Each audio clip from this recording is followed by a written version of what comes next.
Сегодня идем в кино. В общем, была такой спор, какой фильм смотреть, «Росомаху» или «Чужой». Дэдпул и Росомаха мы идем, и «Чужой». Мне кажется, «Чужой» будет намного интереснее. Тут пока никого нет, но будет 3 пары вместе с нами.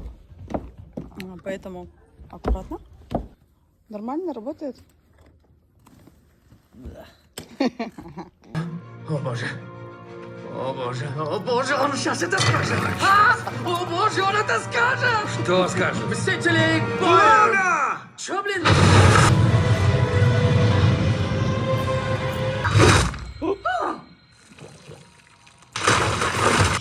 Расслабьтесь. Вяжут надежно. Если знаешь, где мы... Вернуться домой. Знаешь, да, я могу тебя вернуть. Хорошо. Но не хочу. Плохо.